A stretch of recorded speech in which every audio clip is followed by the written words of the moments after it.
ಪ್ರಿಯ ನಿರೀಕ್ಷಕರೇ, ನಮಸ್ಕಾರ. ಬೀರ್ಬಲ್ನ ವಿಶೇಷ ಕಾರ್ಯಕ್ರಮಕ್ಕೆ ಆತ್ಮೀಯವಾದ ಸ್ವಾಗತ. ವೀಕ್ಷಕರೇ, ಕಾವಿ ತೊಟ್ಟಂತಹ ಯೋಗಿ ಅರೆಸ್ಟ್ ಆಗ್ತಾರ.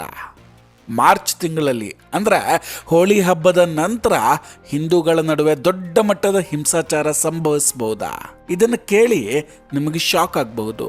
ಆದರೆ ಖಂಡಿತ ಇದು ನಮ್ಮ ಪ್ರಶ್ನೆ ಅಲ್ಲ. ಒಬ್ಬ ಹಿರಿಯ ಪತ್ರಕರ್ತರು ಇದರ ಬಗ್ಗೆ ಉಲ್ಲೇಖ ಮಾಡಿದ್ದಾರೆ. ಯಾಕೆ, ಏನು, ಎಲ್ಲ ವಿಷಯವನ್ನು ಡಿಟೇಲಾಗಿ ಮಾತಾಡ್ತಾ ಹೋಗ್ತೀನಿ. ವಿಡಿಯೋವನ್ನು ಕೊನೆವರೆಗೂ ಮಿಸ್ ಮಾಡದೆ ನೋಡಿ. ಇನ್ನೂ ಕೂಡ ನಮ್ಮ ಬೀರ್ಬಲ್ ಚಾನಲನ್ನು ಸಬ್ಸ್ಕ್ರೈಬ್ ಮಾಡಿಲ್ಲ ಅಂದರೆ ಈ ಕೂಡಲೇ ಸಬ್ಸ್ಕ್ರೈಬ್ ಮಾಡಿ ಹಾಗೂ ಬೆಲ್ ಐಕಾನನ್ನು ಕ್ಲಿಕ್ ಮಾಡಿ. ವೀಕ್ಷಕರೇ, ಮಾರ್ಚ್ ಮೊದಲ ಅಥವಾ ಎರಡನೇ ವಾರದಲ್ಲಿ ಹಿಂದೂಗಳು ಪರಸ್ಪರ ಗಲಭೆ ಮಾಡಿಕೊಳ್ಳೋಕೆ ಒಂದು ದೊಡ್ಡ ಸಂಚು ರೂಪಿಸಲಾಗಿದೆಯಂತೆ. ದೇಶದ ಒಬ್ಬ ಹಿರಿಯ ಪತ್ರಕರ್ತ ಈ ಮಾತನ್ನು ಹೇಳ್ತಾರೆ ಅಂದರೆ ನಿಜಕ್ಕೂ ಅದು ಆತಂಕ ಮೂಡಿಸ್ತಾ ಇದೆ. ವೀಕ್ಷಕರ, ಕೆಲ ಸಮಯದಿಂದ ನೀವು ಗಮನಿಸ್ತಾ ಇರಬಹುದು, ರಾಮ ಮಂದಿರದ ಉದ್ಘಾಟನಾ ಸಮಯದಿಂದ ಸಂತರು ಮತ್ತು ಸಂತರ ನಡುವೆಯೇ ಸಂಘರ್ಷ ಶುರುವಾಗುತ್ತೆ. ಸೊ ಇದರಿಂದ ಹಿಂದೂ ಧರ್ಮವನ್ನು ಎರಡು ಭಾಗ ಮಾಡೋದಕ್ಕೆ ಪಿತೂರಿ ಒಂದು ನಡೀತಾ ಇದೆ ಅನ್ನೋದು ಎದ್ದು ಕಾಣಿಸ್ತಾ ಇದೆ. ನೋಡಿ, ಇಲ್ಲಿ ಅಭಿಮುಕ್ತೇಶ್ವರಾನಂದ ಶ್ರೀಗಳ ನಡೆಗಳನ್ನು ಕೆಲ ಹಿಂದೂಗಳು ಸರಿ ಅಂತ ಸಮರ್ಥಿಸ್ಕೊಳ್ತಾರೆ. ಆದರೆ ಕೆಲವರು ಇದು ಪ್ರೀ ಪ್ಲ್ಯಾಂಡ್, ಮೊದಲೇ ಯೋಜಿತವಾದ ಪಿತೂರಿ ಅಂತ ಹೇಳ್ತಾರೆ. ಇವತ್ತು ನಾವಿದರ ಸತ್ಯಾಸತ್ಯತೆಯನ್ನು ಪರಿಶೀಲಿಸುವ ಪ್ರಯತ್ನವನ್ನು ಮಾಡೋಣ. ವೀಕ್ಷಕರ, ಅಭಿಮುಕ್ತೇಶ್ವರಾನಂದ ಸ್ವಾಮಿಗಳು ನಿಮಗೆ ಗೊತ್ತಿರುತ್ತೆ. ಅಯೋಧ್ಯೆ ಶ್ರೀರಾಮ ಮಂದಿರದ ಉದ್ಘಾಟನೆಯಲ್ಲಿ ತುಂಬ ವಿವಾದ ಹುಟ್ಟು ಹಾಕಿದಂತಹ ಸ್ವಾಮಿಗಳು. ನಂತರ ಯೋಗಿಜಿ ಸರ್ಕಾರದ ವಿರುದ್ಧ ಕೂಡ ತೊಡೆ ತಟ್ಟಿ ನಿಂತಿದ್ರು. ಇದೆಲ್ಲದರ ಹಿಂದೆ ಆಳವಾದ ರಾಜಕೀಯ ಇದೆ. ಮಘಮೇಳದ ಸಮಯದಲ್ಲಿ ನಡೆದಂತಹ ಘಟನೆಯ ದಿನದಿಂದಲೇ ಇದು ಧಾರ್ಮಿಕ ವಿಷಯಕ್ಕಿಂತ ಹೆಚ್ಚಾಗಿ ರಾಜಕೀಯ ಪ್ರೇರಿತವಾದದ್ದು ಅನ್ನೋ ಅನುಮಾನ ತುಂಬ ಕಾಡ್ತಾ ಇತ್ತು. ಈಗ ಈ ಪ್ರಕರಣದಲ್ಲಿ ಹೊಸ ಬೆಳವಣಿಗೆಗಳು ನಡೆದಿದೆ. ಲೈಂಗಿಕ ಶೋಷಣೆಯ ಆರೋಪ ಹೊರಿಸಿದ್ದಂತಹ ಆಶ್ರಮದ ವಿದ್ಯಾರ್ಥಿಗಳ ವೈದ್ಯಕೀಯ ವರದಿ ಈಗ ಹೊರಗೆ ಬಂದಿದೆ. ಅದರಲ್ಲಿ ಅವರಿಗೆ ಲೈಂಗಿಕ ಶೋಷಣೆಯಾಗಿರೋದು ಕನ್ಫರ್ಮ್ ಆಗಿದೆ. ಈಗ ಅಭಿಮುಕ್ತೇಶ್ವರಾನಂದ ಸ್ವಾಮಿಗಳ ವೈದ್ಯಕೀಯ ತಪಾಸಣೆ ನಡೆಸಬೇಕಿದೆ. ಆ ಶೋಷಣೆಯನ್ನು ಇವರೇ ಮಾಡಿದ್ರು ಅಥವಾ ಬೇರೆಯವರು ಅನ್ನೋದು ತಿಳಿದು ಬರಬೇಕಿದೆ. ಈಗ ಸಂತ್ರಸ್ತ ವಿದ್ಯಾರ್ಥಿಗಳು ಖಾಸಗಿ ಚಾನಲ್ಗೆ ನೀಡಿದಂತಹ ಸಂದರ್ಶನದಲ್ಲಿ ಆಶ್ರಮದಲ್ಲಿ ನಡೀತಾ ಇದ್ದಂತಹ ಘೋರ ಕೃತ್ಯಗಳನ್ನು ಡಿಟೇಲಾಗಿ ಹೇಳ್ಕೊಂಡಿದ್ದಾರೆ. ಅವರನ್ನು ದೊಡ್ಡ ನಾಯಕರ ಮುಂದೆ ಹೇಗೆ ಬಳಸ್ಕೊಳ್ತಾ ಇದ್ರು, ಆಶ್ರಮದಲ್ಲಿ ಅವರೊಂದಿಗೆ ಹೇಗೆ ನಡೀತಾ ಇತ್ತು ವ್ಯವಹಾರ, ಇದೆಲ್ಲ ಕಥೆಯನ್ನು ಅವರೇ ಹೇಳಿದ್ದಾರೆ. ಅರ್ಜಿದಾರರಾದ ಅಶುತೋಷ್ ಮಹಾರಾಜ್ ಅವರು ಪತ್ರಿಕಾಗೋಷ್ಠಿಯಲ್ಲಿ ಮಾತಾಡಿ ನಮ್ಮ ಬಳಿ ಸಾಕ್ಷಿಗಳಿದೆ ಬಲವಾಗಿದ್ದು ಅಂತ ಹೇಳ್ಕೊಡ್ತಾರೆ. ಪ್ರಯಾಗ್ರಾಜ್ನಲ್ಲಿ ರೀಸೆಂಟಾಗಿ ಮಾಘಮೇಳ ನಡೀತು. ಅಭಿಮುಕ್ತೇಶ್ವರಾನಂದ ಸ್ವಾಮಿಗಳು ಪಾಲ್ಕಿಗೆ ಪ್ರವೇಶ ಮಾಡೋದನ್ನು ನಿರಾಕರಿಸಲಾಗುತ್ತೆ. ಆಗ ವಿವಾದ ಆಗ್ಬಿಡುತ್ತೆ, ಪ್ರತಿಭಟನೆ ಕೂಡ ನಡೆಯುತ್ತೆ.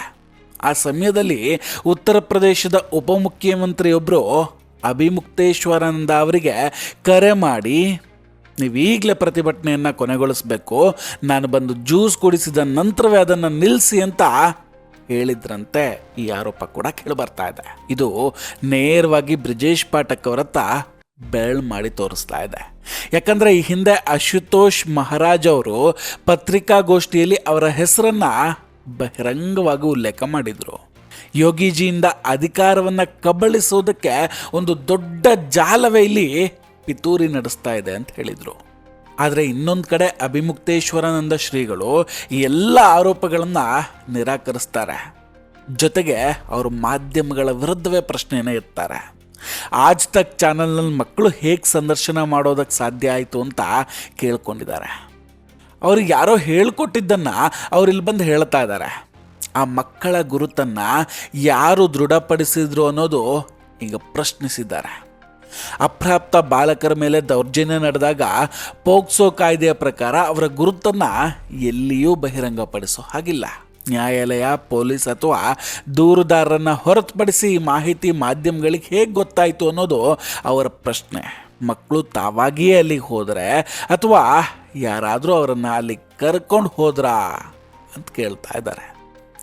ವಿವಾದ ಇಲ್ಲಿಗೆ ಅಂತೂ ನಿಲ್ಲೋದಿಲ್ಲ. ಭೂಮಿಕಾ ದ್ವಿವೇದಿ ಅನ್ನೋ ಲೇಖಕಿ ಮಾಧ್ಯಮದ ಮುಂದೆ ಬಂದು ಅಭಿಮುಕ್ತೇಶ್ವರಾನಂದ ಅವರ ಆಶ್ರಮದ ಐಷಾರಾಮಿ ಜೀವನದ ಬಗ್ಗೆ ಮಾತಾಡ್ತಾ ಇದ್ದಾರೆ. ಈಗ ಆಶ್ರಮ ಪಂಚತಾರ ಅಂದರೆ 5 ಸ್ಟಾರ್ ಹೋಟೆಲ್ ನಂಗಿದೆ, ಅಲ್ಲಿ ಸ್ವಿಮ್ಮಿಂಗ್ ಪೂಲ್ ಇದೆ ಅಂತ ಹೇಳಿದ್ದಾರೆ.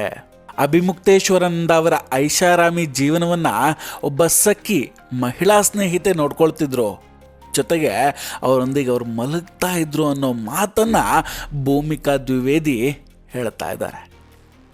ಈ ಸಖಿ ಮತ್ತು ಆಕೆಯ ಸಹೋದರಿಯ ನಡುವೆ ಜಗಳ ಇದೆ ಅನ್ನೋ ವಿಷಯವನ್ನು ಅವ್ರು ಹೇಳಿದ್ದಾರೆ.